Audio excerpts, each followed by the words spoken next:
família, o Gravidinhas e Mãezinhas na TV tem sido um sucesso, muita gente comentando nas redes sociais, também assistindo pela internet. Que bom, né? A cada sábado nós vamos preparar um programa melhor para você. Confira o que tem hoje. Vamos falar de um assunto muito sério, a depressão pós-parto. Também os benefícios de ter um animalzinho de estimação. Saúde da mulher, o assunto vai ser diabetes na gravidez. E veja como foi a nossa festinha do mês de julho. Acabou de chegar um bebê. A felicidade toma conta da família, principalmente da mamãe. Pelo menos é isso que se espera, não é verdade? Só que não é sempre assim. 60% das recém-mamães passam por uma certa melancolia após o parto. E isso é conhecido internacionalmente como baby blues. No Brasil, estudos apontam que 40% das mamães recentes chegam a desenvolver depressão e 10% chegam ao tipo mais severo. Tem tratamento e tem cura. Veja na reportagem.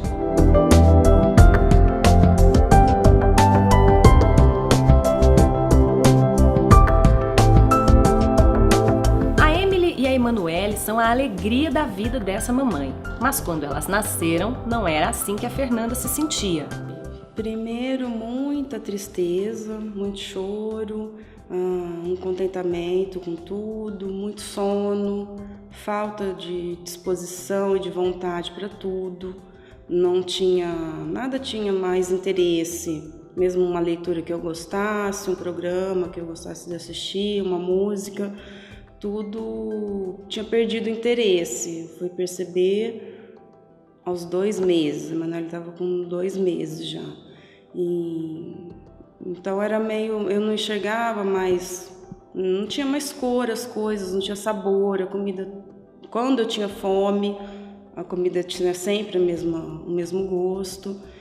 E a minha vontade nesse período era só dormir, só ficar reclusa, só dormir, não ter contato com ninguém, nem com nada. E inclusive com o próprio bebê, né? Com a minha filha. O problema aconteceu após as 2 gestações. E o pior era enfrentar a falta de compreensão das pessoas. Eu vi coisas horríveis, que era falta de louça suja para eu lavar, era falta do que fazer, era que eu era dondoca, né? E isso faz parte, infelizmente, ainda da realidade. Consciente de que aquela sensação não era normal, a própria Fernanda procurou ajuda. E quando eu me vi, eu estava dentro de um consultório, eu peguei o carro, fui sozinha até um consultório psiquiátrico que tinha perto de onde eu trabalhava e falei para a secretária, eu preciso de ajuda, eu preciso de alguém que me ajude, né? E nisso uma pessoa me ligou, que era psicóloga, e disse, vem para cá, vamos conversar. E aí quando eu conversei com ela, eu disse, eu abandonei minha filha, eu não quero mais estar perto dela, eu não sei o que eu faço, eu estou enlouquecendo. E aí a gente começou um processo de acompanhamento com o médico, primeiro com o psiquiatra, porque aí eu já estava numa crise muito profunda e os remédios foram necessários para me tirar daquela questão. Esta psicóloga que lida com casos assim explica que a tristeza após o parto não é rara, mas costuma ser passageira. Se durar muito, é preciso ficar atento. Durante um mês e meio, essa gestante ela fica sensível. Houve muitas mudanças da gestação, como foi físico, hormonal. Se a mãe continua com choro, aí você vai perceber, quem vai perceber? A mãe, ela vai estar assim, meia insegura. Mas quem percebe são as pessoas ao redor, a família, o pai principalmente. Porque o pai tá ali do lado. Você percebe que a partir do 1 mês e meio, 2, a mãe tá isolada, a mãe tá chorando, a mãe não tem um ânimo, ela não quer pegar o filho tá lá chorando no berço, ela não tem aquele estímulo de ir lá pegar, sabe, acalentar, ela quer ficar longe. Há algumas situações em que a depressão pós-parto realmente deve ser tratada com medicamentos. Há uma série de medicações antidepressivas que são compatíveis com a amamentação. O médico, o ginecologista obstetra ou psiquiatras são capazes de diagnosticar as mulheres que estão necessitando de terapia medicamentosa. além sempre do suporte psicoterápico, que é muito importante no tratamento, para evitar que essa mulher evolua para quadros mais graves, como psicoses. A mulher pode desenvolver uma psicose puerperal, ela pode agredir o seu bebê, ela pode se autoagredir e algumas até cometem suicídio. Então é uma entidade que deve ser levada a sério, deve ser tratada, deve ser olhada com cuidado, e toda mulher que passa por esse período, por essa doença, deve receber um suporte familiar muito grande também. A gestante ela precisa de ter um apoio e acolhimento durante a gestação.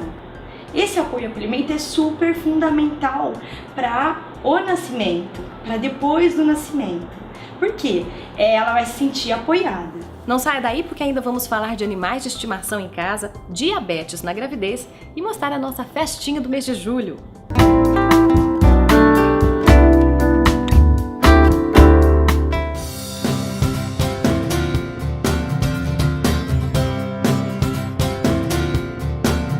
Vamos falar agora do nosso parceiro Esmalte Co, a esmalteria que tem mais de 600 cores de esmalte, 40 marcas diferentes entre nacionais e importados. E acredite, aqui também a sua filhinha pode fazer as unhas. A gente sabe que os dermatologistas não recomendam o esmalte de adulto para as menininhas pequenininhas. Então tem aqui esmalte para criança. Tem esse aqui, ó, com cheirinho. Tem essa outra linha aqui importada que sai com água e sabão. Essa outra aqui que tem os adesivos que elas tanto gostam, né, para mostrar para as amiguinhas as unhas todas bonitinhas. E a mamãe também pode levar os kits para casa, ou ela pode fazer a unha aqui também na esmalteria. Então venha, traga sua filhinha e fique despreocupada.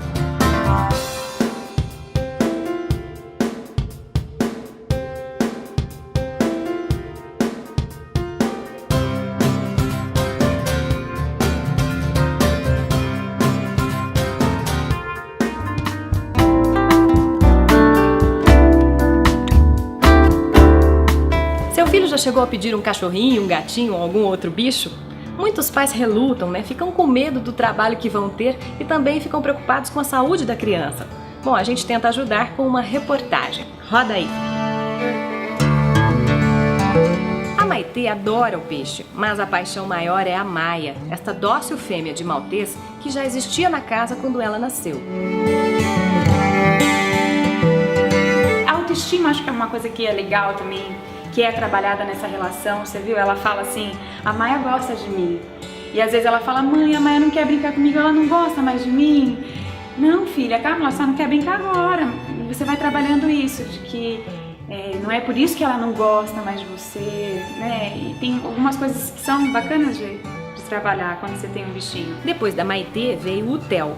E a mamãe explica que não poderia haver companhia melhor para os dois filhos. Se a gente se distrai, eles vêm, quando o Theo, na idade dele, 1 ano, 4 meses, ele ainda puxa um rabinho, né? A Maitê já tem mais, né, delicadeza, o Theo às vezes machuca. Se a gente não percebe, se distrai por algum momento, ele pode, de repente, machucá-la. E ela nunca revida. Então já aconteceu dela chorar, dar aquele gritinho, a gente vai ver. Tem alguma criança fazendo alguma coisa que ela não tá gostando, mas ela em nenhum momento, a gente ficou 20 dias fora. Ele tava com 1 aninho, 1 ano e pouquinho, 1 ano. Quando ele viu a Maia, ela ficou um tempo na casa da minha mãe enquanto a gente viajava, e depois quando ela voltou pra casa, ele tava numa alegria que assim, ele gritava, ele ainda não sabe se expressar, não sabe falar muita coisa, então o jeito dele foi, de demonstrar alegria, foi gritando. E ele olhava a Maia e falava, ah!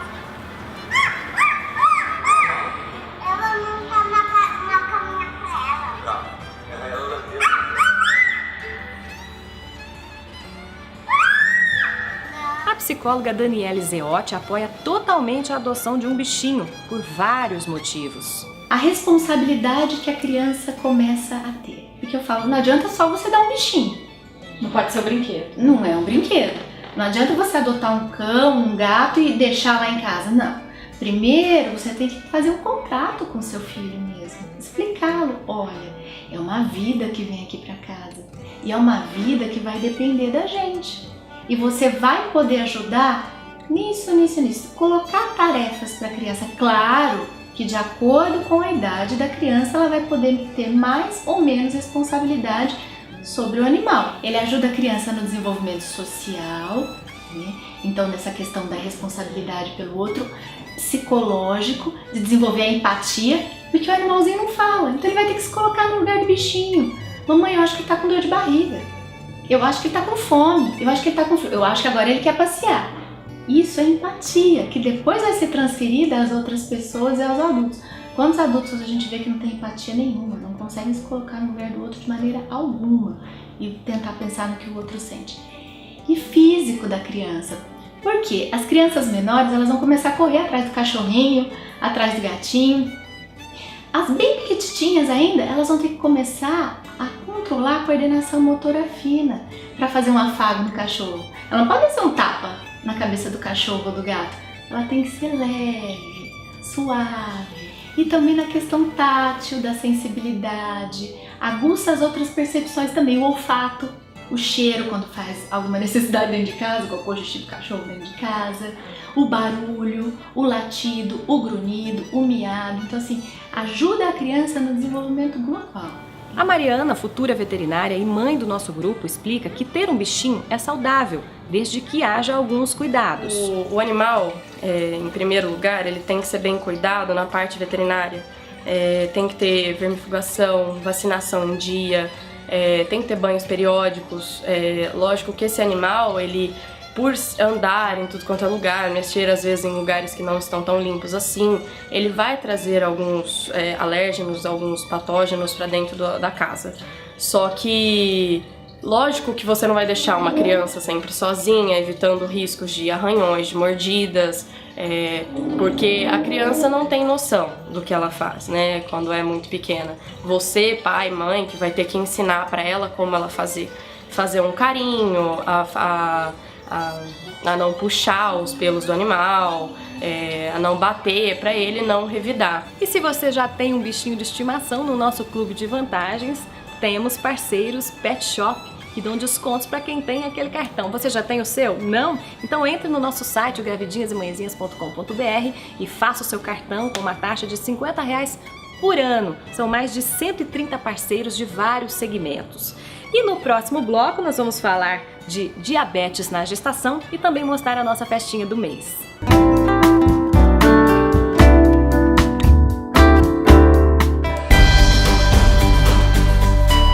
Clínica Axê Vacinas desde 1995. Aqui você encontra cerca de 20 tipos de vacinas para crianças e adultos de uma forma totalmente confiável, a começar pela conservação. As doses ficam guardadas numa geladeira específica, não é freezer.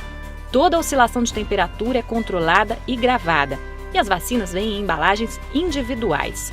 Para os bebês, aqui tem a vacina hexavalente, são 6 em apenas uma dose. Assim o bebê leva apenas uma picadinha. Além da vacina ser acelular, o que significa que os efeitos colaterais são bem menores do que os das vacinas convencionais.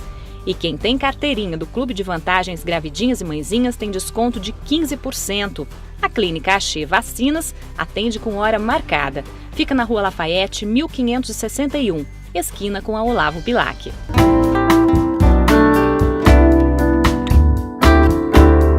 Chegou a hora do quadro Saúde da Mulher com a doutora Flávia.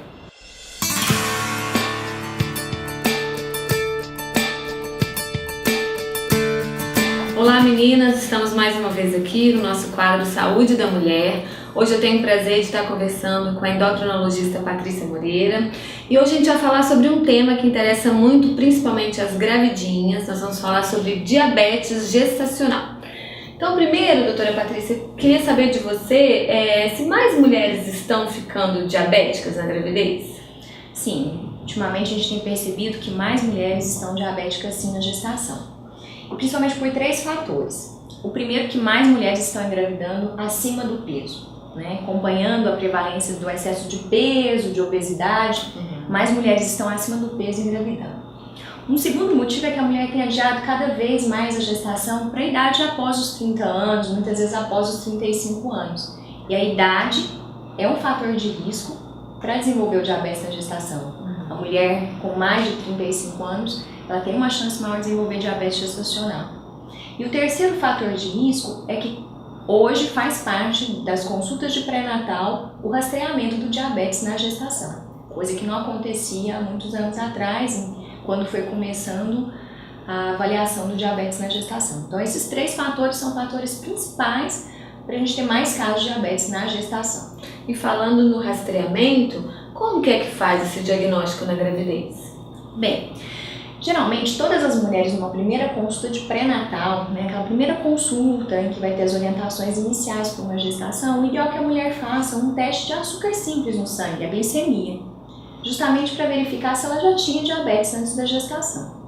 Se está tudo bem nessa fase, entre a 24ª e 28ª semana de gestação, geralmente que é próximo aos 6 meses de gestação, a mulher deve ser aconselhada a realizar o teste de tolerância oral à glicose, o famoso GTT, ou sobrecarga de glicose. Essa fase é fundamental, porque a mulher tem a placenta pronta nessa fase da gestação e ela produz vários hormônios que vão fazer o açúcar subir no sangue. Se a mulher tiver uma chance maior de desenvolver diabetes, não controlar melhor essa glicose, esse açúcar, ela vai ficar diabética na gestação. Então é uma fase crítica, essencial que o exame seja feito nessa fase. O teste ele é feito em jejum, a mulher basta estar de jejum de 8 horas, ela vai ao laboratório, é colhida uma amostra de sangue, ela toma um copo de açúcar com água, às vezes vem os preparados também com sabor, e depois é colhido o açúcar novamente 1 hora e 2 horas. E aí o médico vai avaliar se esses valores estão dentro da normalidade ou não. Então, é geralmente no 6º mês, ou entre a 24ª e a 28ª semana de gestação. E se realmente for feito esse diagnóstico de diabetes gestacional, como proceder dali para frente? Bem, a primeira orientação então é dizer para a mulher que muitas vezes esse diagnóstico ele é restrito à gestação, não quer dizer que ela vai ficar diabética após a gestação. Mas uma primeira orientação é quanto à dieta. Essa mulher tem que se orientar que ela tem que diminuir a quantidade de açúcares, que são os carboidratos, manter refeições fracionadas, de preferência 6 a 7 refeições por dia, em pequenas quantidades. Dá preferência para os alimentos mais integrais, como pão integral, arroz integral, uma quantidade certa de frutas e verduras, beber muita água e controlar seu peso. O ganho de peso também contribui para o excesso de açúcar no sangue. O exercício ele deve ser indicado para todas as gestantes, não só aquelas diabéticas, mas aqui tem um papel fundamental no controle do açúcar. Somente se o obstetra dela achar que tem alguma contraindicação importante, aí não deve ser realizado. E se tudo isso não der certo ainda, que muitas vezes é o fundamental para o tratamento, aí o tratamento medicamentoso precisa ser iniciado. Geralmente a gente inicia insulina porque é seguro na gestação. As outras medicações ainda não são liberadas para o uso na gestação. Em algum caso ou outro a gente pode utilizar, mas o tratamento ideal é com a insulina. Geralmente essa insulina é usada até o parto e depois ela é suspensa para a gente fazer a reavaliação. Não quer dizer que ela vai usar para o resto da vida, mas é a medicação segura na gestação. Sim. E quais são as repercussões, tanto para a mãe quanto para o bebê, de um diabetes que não é bem controlado? Bem, se a mulher ou não fez o diagnóstico de diabetes, porque não fez muitas consultas de pré-natal de forma adequada, ou ela não se cuidou mesmo sabendo que ela está diabética, ela pode ter dificuldades para ter um parto normal, porque esse bebê pode ficar muito grande na hora de nascer. Ela pode acumular mais líquido amniótico, que é o líquido que o bebê fica dentro da barriga. Ela pode ter também complicações quanto pressão alta, se o diabetes está descompensado. Já para o bebê, o risco é ele se ficar muito grande, geralmente a gente observa bebês acima de 4 quilos, e isso pode trazer complicações na hora do parto, problemas no ombro na hora de sair. Hora que o bebê nasce, nas primeiras horas, ele pode ter queda do açúcar do sangue, que é a hipoglicemia, então precisar de mais cuidados, às vezes do UTI neonatal. Pode ter mais chance de ficar amarelinho depois do parto, que é a icterícia, E quando esse bebê ficar grande, se tornar um adulto, ele tem maior chance de ficar obeso e ter diabetes também. Então, o filho de mãe diabética é um cuidado para o resto da vida que ele tem que ter quanto o peso, e ele tem mais chance de se tornar diabético. E se ela tiver um bom controle, todas essas alterações elas podem ser minimizadas, Com certeza. A gente fica feliz depois do parto quando a gente observa que o bebê nasceu bem, que esse parto foi tranquilo, que ele nasceu com menos de 4 quilos, que ele foi embora de alta com a mãe, Então, ter um fim, né, da gestação tranquila e esse bebê desenvolver de forma adequada. E essa mulher que tem diabetes na gestação, quais são os cuidados que ela deve ter ao longo de toda a sua vida? Tem algum cuidado especial ou não? Isso. O que as mulheres mais negligenciam é logo após o parto, que elas deveriam fazer de novo aquele teste de sobrecarga com açúcar, o GTT, de 6 a 8 semanas após o parto. Muitas delas, com os cuidados com o bebê, a rotina que mudou, esquecem desse exame. E é fundamental, cerca de 25% das mulheres que ficaram diabéticas pode ter algum grau de alteração do açúcar logo depois do parto, e muitas esquecem. Outro cuidado que a gente sempre avisa é que elas têm 7 vezes mais chance de ter diabetes durante a vida do que uma mulher que não teve diabetes na gestação. Outro cuidado é avisá-la que numa próxima gestação ela tem maior risco de ter diabetes novamente.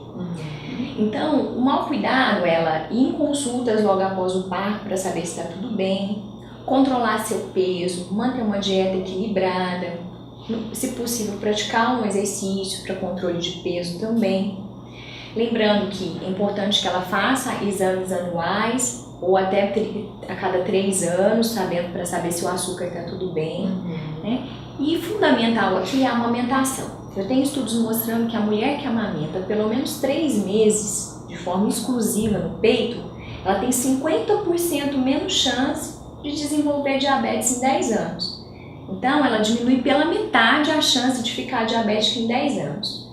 Então, é fundamental a amamentação. Que legal. Né? Então, para controlar o peso e para ajudar que ela não fique diabética, né, com tanta frequência. Joia.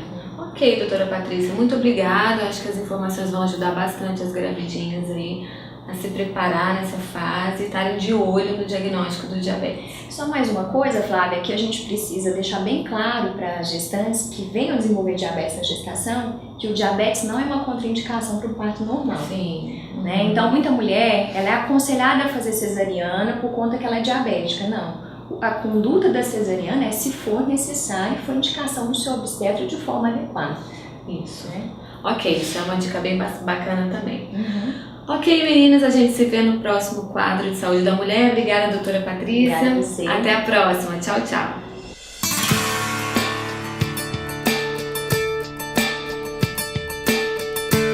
Mickey e Minnie foram o tema da nossa festinha do mês de julho no buffet Luliband. Veja como foi.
gente, daqui a pouquinho no Open Mall do Shopping Iguatemi, aqui de Ribeirão Preto, vai acontecer a Hora do Mamaço. É um movimento nacional em prol da amamentação. E claro, Ribeirão Preto também participa, várias cidades do país participam, o Gravidinhas e Manhãzinhas na TV apoia totalmente. Então você que amamenta, vá, leve seu bebê, dê exemplo para as outras mamães, para quem está grávida, para quem pretende engravidar, sobre esse importante tema que é a amamentação. A reportagem a gente vai exibir no próximo sábado, que aliás, o próximo programa será dedicado aos pais, né? Agosto, mês dos pais, teremos vários assuntos interessantes, papai, você não pode perder. E a gente fica por aqui, claro, com as fotos das nossas mamães e bebês. Tchau!